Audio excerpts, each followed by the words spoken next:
ouvrir la séance ordinaire du 2 février 2026 à 20h à l'Hôtel de Ville de Sanitaire.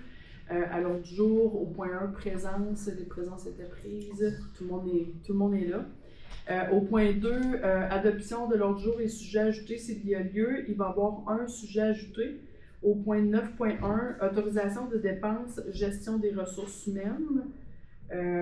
C'est le seul point à ajouter à l'ordre du jour. Donc, est-ce que j'ai un proposeur avec le sujet ajouté? Je vais proposer. Monsieur Fournier et quelqu'un pour seconder? Bonne seconde. Madame Pelletier. Donc, on serait déjà rendu au point 3, approbation du procès-verbal de la séance ordinaire du 19 janvier 2026. Si vous en avez pris connaissance, est-ce que j'ai quelqu'un pour proposer?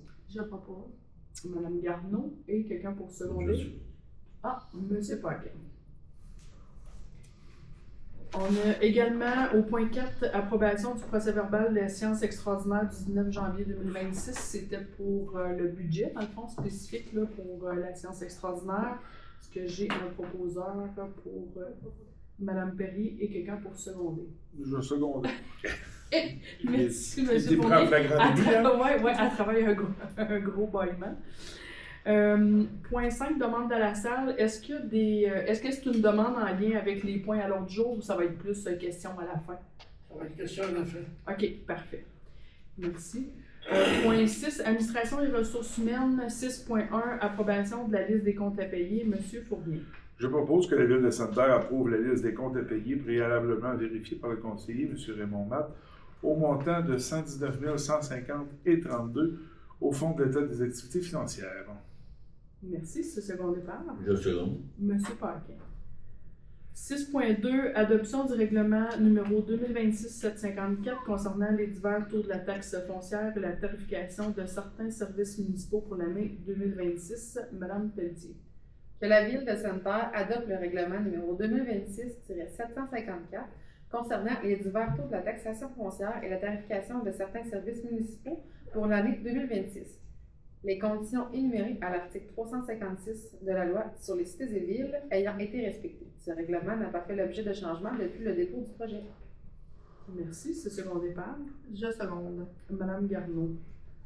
6.3, maintenant c'est l'adoption du règlement numéro 2026-755 concernant la tarification des services d'aqueduc et d'égouts pour l'année 2026. Madame Perry. Je propose que la Ville de Sainte-Terre adopte le règlement numéro 2026-755 concernant la tarification des services d'aqueduc et d'égouts pour l'année 2026. Les conditions énumérées à l'article 356 de la loi sur les cités et villes ayant été respectées, ce règlement n'a pas fait l'objet de changement depuis le dépôt du projet. Merci, c'est secondé par Je seconde. Monsieur Fournier. 6.4, c'est maintenant le tour de l'adoption du règlement numéro 2026-756 concernant la tarification du service d'assainissement des eaux pour l'année 2026. Madame Pelletier. Je propose que la Ville de Sainte-Terre adopte le règlement numéro 2026-756 concernant la tarification du service d'assainissement des eaux pour l'année 2026. Les conditions énumérées à l'article 356 de la loi sur les cités et villes ayant été respectées. Ce règlement n'a pas fait l'objet de changement depuis le dépôt du projet. Merci, c'est secondé par Je seconde. Madame Garneau.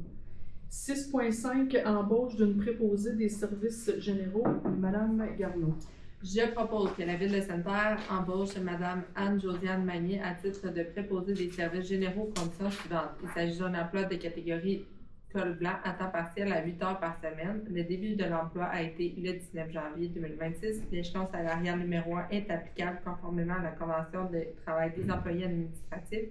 Mme Magnier est assujettie à une période de probation d'une durée de 130 jours à compter du 19 janvier 2026, que les conditions salariales applicables soit celle de la Convention de travail des employés administratifs. Merci, c'est secondé par Je seconde. Monsieur Fournier. Oui, ben dans le fond, Mme Magnier, elle va surtout faire de l'entretien ménager au centre socio-culturel. Puis si jamais on a besoin d'autres endroits, elle va pouvoir nous prêter main forte. Fait qu'on lui souhaite la bienvenue comme employée à la Ville de Sainte-Terre. C'est sûr que c'est un poste à temps partiel, là, comme qui a été mentionné, fait qu'elle ne sera pas nécessairement à temps plein là, pour faire l'entretien ménager. Je tenais à le spécifier, là, le centre socio-culturel, c'est pas nécessairement un emploi là, à temps plein par rapport à ça. Au point 7, travaux publics, urbanisme et environnement, 7.1, demande au ministère des Affaires municipales et de l'Habitation, prolongation et nouveau délai. Monsieur Matt. Attendu que la municipalité régionale de comté de la Vallée-de-l'Or a adopté au cours des dernières années des règlements modifiant le schéma d'aménagement et de développement, lequel porte le numéro de règlement 213-0205, je propose que la Ville de Sainte-Terre demande à la ministre des Affaires municipales et de l'Habitation, en vertu de l'article 239 de la loi sur l'aménagement et l'urbanisme, une prolongation de 6 mois du délai prévu à l'article 58 de la dite loi, afin de permettre à la Ville d'adopter le règlement de concordance nécessaire à la mise en œuvre du règlement No 374-03-25 de la MRCVO. Merci. C'est second départ. Je second. Monsieur Parquet. 7.2, nomination de Mme Kenya Gosselin à titre de fonctionnaire autorisé remplaçante pour l'application des règlements d'urbanisme à l'émission des permis. Monsieur Fournier. Attendu que Mme Mélanie Paquin, responsable du service de l'urbanisme, est la fonctionnaire autorisée et désignée en vertu du règlement de zonage numéro 2015-626 pour appliquer ce règlement, puisqu'elle exerce les fonctions d'inspectrice municipale. Attendu que Mme Mélanie Paquin, responsable du service de l'urbanisme, est la responsable d'émission des permis et certificats en vertu du règlement numéro 2015-630. Attendu qu'en tant que responsable de l'urbanisme, Mme Mélanie Paquin est responsable en plus de l'application des règlements suivants 2015-627, 2015-628, 2015-629. Que la Ville de Sainte-Terre nomme Mme Kenya Gosselin, adjointe à l'urbanisme, à titre de fonctionnaire autorisé et désigné pour l'application du règlement de zonage numéro 2015-626 et pour l'émission des permis et certificats en vertu du règlement numéro 2015-630, régissant l'émission des permis et certificats, notamment afin d'agir lorsque Mme Mélanie Paquin est absente ou dans les possibilités d'agir.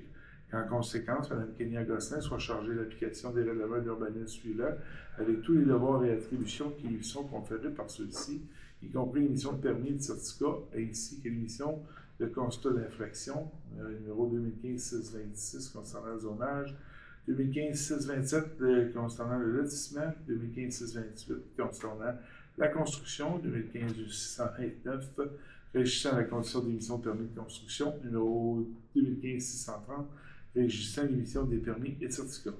Que la Ville de Sainte-Terre autorise Mme Kenya Gosselin, adjointe à l'urbanisme, à délivrer en remplacement de Mme Mélanie Paquin, responsable du service de l'urbanisme, des constats d'infraction pour toute contravention aux dispositions des règlements provinciaux dont la municipalité a la charge de l'application en matière d'aménagement du territoire et de protection de l'environnement, et notamment sans limiter ce qui précède au règlement sur l'évacuation et le traitement des eaux usées des résidences isolées. Je vais prendre une gorgée d'eau. J'avais même plus d'eau dans ma verre en plus. Merci, c'est second départ. Je seconde. Madame Garneau. Au point 8, loisirs jeunesse communautaire et saines habitudes de vie, le point 8.1, rapport d'activité annuel 2025 en sécurité incendie, Monsieur Fournier. Je propose que la Ville de Sainte-Terre adopte le rapport d'activité annuel sur le plan de mise en œuvre du schéma de couverture des risques en sécurité incendie pour l'année 2025 tel que présenté. Vous avez l'écho à celle-là? Merci, c'est second départ. Je seconde. Madame Perrier. Au point 9, sujet ajouté, 9.1, c'est autorisation de dépenses gestion des ressources humaines, Monsieur Matt. Attendu que sous l'autorité du conseil municipal, la directrice générale est responsable de l'administration de la municipalité et planifie, organise, dirige et contrôle les activités de celle-ci, conformément à l'article 114 de la loi sur les cités des villes. Attendu que le conseil municipal soit autorisé la directrice générale à engager certaines dépenses liées à la gestion des ressources humaines, je propose que le conseil municipal autorise la directrice générale à engager et à autoriser des dépenses liées à la gestion des ressources humaines, que cette autorisation soit accordée jusqu'à concurrence d'un montant maximal de 20 000 $ et que le montant nécessaire pour payer ces dépenses soit pris à même le surplus déclaré aux derniers états financiers. Merci, c'est second départ. Je seconde. Madame Garneau.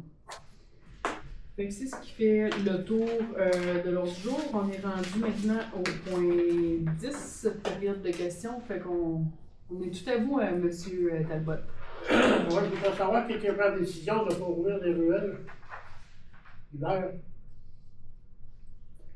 précisément, parce qu'on ouvre des ruelles, mais c'est sûr qu'on n'ouvre pas toutes les ruelles, là, mais... Les ruelles, ils ont tout le temps ouvert depuis 75 ans pour moi.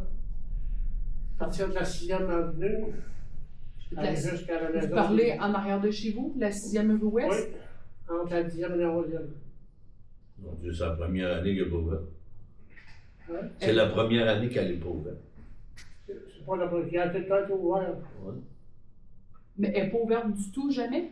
Oui, il a tout le temps été ouvert. Non, mais je veux dire, cette année, là, vous Cette dites... année, ils l'ont ouvert peut-être une couple de fois, mais j'ai su qu'il n'en ouvrait plus, là, que c'était décidé qu'il n'ouvrait plus cette ruelle-là.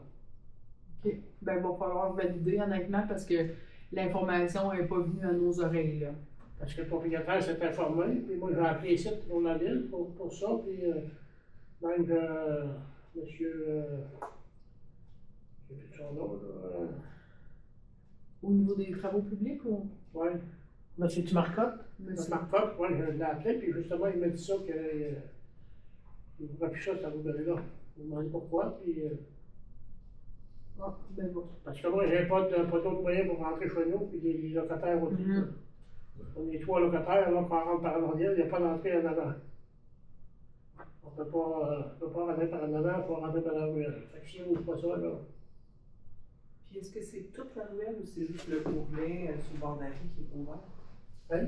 Est-ce que c'est toute la ruelle ou c'est juste l'ourlet sur le bord de la rue? C'est pas toute la ruelle parce qu'elle ne débouche pas sur la 5e avenue. OK. Elle va jusqu'en arrière de la maison des Indiens, là. OK. Dans le fond, avant ça, c'était ouvert jusqu'en arrière du bâtiment de Annie Moore, c'est ça? Oui. Oui. À côté de l'ancienne épicerie. Oui. Ça Puis prend là, à c'est peu pas près, ouvert du tout. 2 minutes à rouvrir, puis il met le banquette à terre, puis il s'en va avec ça. Non, mais je trouve ça drôle parce que hier, j'ai pris une marche, puis il me semble que c'était tout comme ouvert. Là, c'est pas ouvert. OK. Mais de la rue, mettons, quand on part sur la 10e, honnêtement, là, c'est tout le stationnement entre Annie Moore puis l'ancienne épicerie, là. Oui. Tu sais, c'était comme tout ouvert, puis la ruelle avait l'air comme toute ouverte, mais j'ai pas remarqué que c'était plein, mais honnêtement, j'ai pas la réponse. C'est ouvert par la maison des Indiens, entre la grosse bâtisse puis la, Mhm. et la ruelle, elle est pas ouverte parce que le même M. Lamarche, il a mis de la neige, il pousse sa neige dans la ruelle. Il faut contourner la bosse pour rentrer. OK. C'est à voir, c'est à pour là. On va pouvoir aller voir ça, mais j'ai pas de. J'aimerais savoir une réponse pour vous, mais tu sais, je ne savais pas qu'on n'ouvrait plus cette ruelle-là. C'est bizarre, quand j'appelle l'hôtel de ville, puis ils me l'ont dit. Je ne sais pas à qui je vais parler, là. Mais moi je n'ai pas cette réponse-là. Fait que, puis je regarde Mme Jacob, la directrice générale, elle ne sait pas plus elle non plus. Fait que, Parce que mon petit-fils a appelé, tout là, puis c'est ça qu'ils ont dit. Quand il n'a pas pu, fait que lui, il voulait venir, mais là, il ne descendait pas de la salle pour venir en réunion. OK. Et Non, il m'a non. même occupé. On va s'informer au niveau. C'est sûr que c'est les. Si nous, on n'est pas au courant, c'est sûr que c'est une décision des travaux publics. Fait qu'on va aller chercher l'information au niveau du département des travaux publics. C'est quoi la raison pour laquelle. Ben, c'est sûr qu'on n'ouvre pas toutes les ruelles. On a énormément de ruelles. On ouvre surtout tout ce qui est commercial. Là. Mettons, eux autres, c'est sûr qu'ils sont ouvertes. Mais si vous dites qu'elle a toujours été ouverte, cette ruelle-là, on va aller chercher l'information du pourquoi. Là. Il faut que ce soit un commercial, même ouvrir un petit commerce. On a besoin. Qu'est-ce que vous voulez ouvrir? On va peut-être vous aider dans votre projet de vote. Non, mais dans le sens que, tu sais, on est. Je sais que vous êtes conscient aussi, mais je voulais juste vous dire, tu sais, comme mettons, la ruelle à côté du carrousel, tu sais, c'est sûr que ça, c'est ouvert tout l'hiver, tu sais, en arrière de. Les ruelles, du en resto arrière, centre-ville. anciennement, des sports, ils n'en ouvrent pas. Eux autres, ils ont une entrée par la 10e. Je sais pas, il n'y a pas de problème. Ouais. Mhm. Mais nous autres, on n'a pas de rentrée par. Pour pouvoir rentrer, il faudra envoyer l'escalier du propriétaire en haut, là. Ouais. Puis vous autres, c'est pas juste ça aussi, c'est une question probablement de stationnement. Parce que tu sais, vous ne pouvez pas stationner dans la rue l'hiver. Non, parce que j'ai déjà pas une étiquette. Les droits contribués, fait que. Fait qu'on on va vérifier l'information parce que j'ai honnêtement pas de réponse à vous donner du pourquoi que ça a été décidé qu'après tant d'années qu'on n'ouvrait plus. Fait que. Ça n'a pas de sens, ça, c'est compliqué. Mais c'est quoi qu'on vous a répondu? Tantôt, vous avez dit, ah, on n'a comme pas eu de Non, réponse. on n'a pas donné de raison. Ok. Je ne sais pas s'il est sûr que le café plus qu'avant. On va le valider. Je suis désolée, j'ai pas de réponse à vous donner, mais on va valider Merci beaucoup. la raison. Tu sais, je sais que ça nous coûte de plus en plus cher. Ça a-tu été une priorisation de dire, ben, tu sais, je sais pas. Mais M. Talbot, excusez-moi, avec la neige qu'on a eue, il y a sûrement quelqu'un qui a gratté cette ruelle-là parce que fallait vous sortir vos véhicules. Oui, le chauffeur qui vient chez nous, il a donné un coup en s'en allant. Il n'est pas allé ouvrir ça. Là. OK. Ça passe, là, mais Oui. c'est. Oui. Ils sont capables d'y aller, là, mais la tournée de bord de neige, là. Oui. OK. Fait qu'on va valider cette information-là. En ouvrant les entrées sur la 10e, là, il n'est pas long, il fait un petit détour, puis il met son banquette, puis il traverse, après ça, il ressort, puis c'est fait. Ça prend 2 minutes. Il y a un moyen de couper ailleurs, sans sûr. Pour chaque personne, il y a toujours moyen de couper ailleurs, hein? Ça, vous le savez. Je peux vous donner des trucs. Ouais, c'est ça. On a tous chacun nos priorités, fait que il y a toujours une place où on aimerait couper ailleurs. Est-ce qu'il y avait d'autres points, M. Talbot? Non, c'est le seul point, là. C'est pas ça que les autres. Bon. Ah, c'est bien. Mais ça nous fait plaisir que vous êtes déplacés ce soir. Non, c'est pas bon. Puis là, ben, en tout cas, j'allais dire, au moins les rues sont toutes dégagées pour vous emmener à l'hôtel de ville. Ouais. Fait qu'il reste à. Mais on va regarder, on va s'informer là, c'est quoi la raison. Fait que c'est ce qui met fin à la séance, la levée de la séance au point 11. C'est pour mentionner que la prochaine séance ordinaire elle aura lieu le 16 février. J'invite toujours les citoyens à consulter, dans le fond, le calendrier sur le site web de la Ville de Sainte-Terre. Plusieurs événements, il y a des activités là, au niveau de l'âge d'or et la bibliothèque, les différentes infrastructures sportives, dans le fond, qui vous attendent. Là, fait qu'on invite toujours les citoyens à aller voir les différentes activités qui vont avoir lieu là, jusqu'à la prochaine séance le 16 février. Merci beaucoup de votre présence. Merci, M. Talbot. Merci.